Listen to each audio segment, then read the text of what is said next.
Gaza युद्ध की वजह से मिडिल ईस्ट में जो आग भड़की थी, अब वो एक ज्वालामुखी की तरह धधक रही है और पूरा मिडिल ईस्ट इस ज्वालामुखी में झुलस सकता है।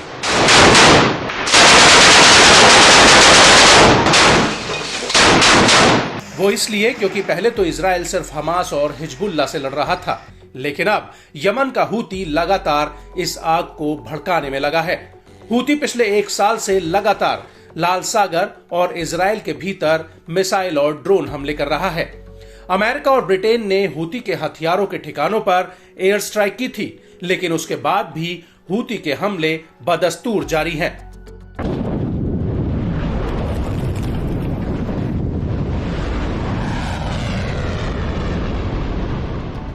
और अब इसी कड़ी में हूती ने एक बार फिर से तेल अवीव पर एक बहुत बड़ा हमला किया है। हूती ने तेल अवीव पर एक हाइपरसोनिक बैलिस्टिक मिसाइल दागी है। हूती के प्रवक्ता ब्रिगेडियर जनरल याया सारी ने खुद इस हमले की जानकारी दी है। याया सारी का कहना है कि हूती के लड़ाकों ने तेल अवीव में एक मिलिट्री टारगेट पर फिलिस्तीन 2 हाइपरसोनिक मिसाइल फायर की और ये मिसाइल इजराइल और अमेरिका के सभी एयर डिफेंस को भेदते हुए टारगेट पर जाकर लगी है।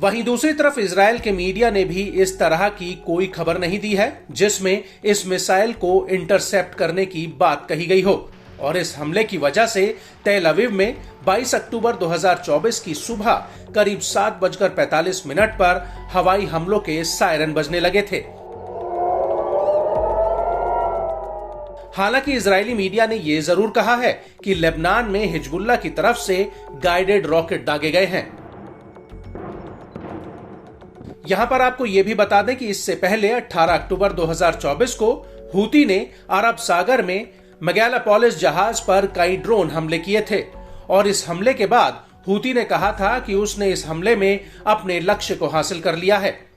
हूती के मुताबिक इस जहाज ने कब्जे वाले फिलिस्तीनी बंदरगाह में प्रवेश करने पर लगे बैन का उल्लंघन किया था।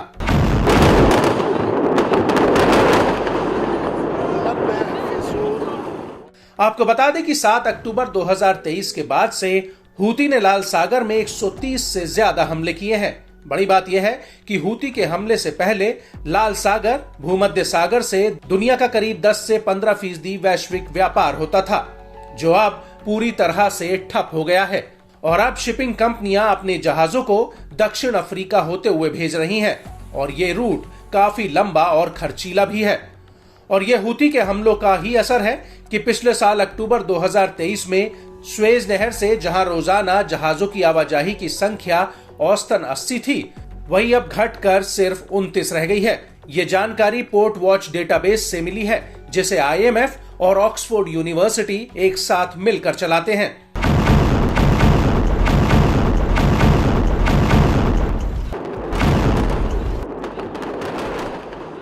और इसी अवधि के दौरान यानी पिछले साल अक्टूबर में इसी रूट पर रोजाना 48.9 लाख मीट्रिक टन का व्यापार होता था, जो अब घटकर मात्र 13.6 लाख मीट्रिक टन रह गया है।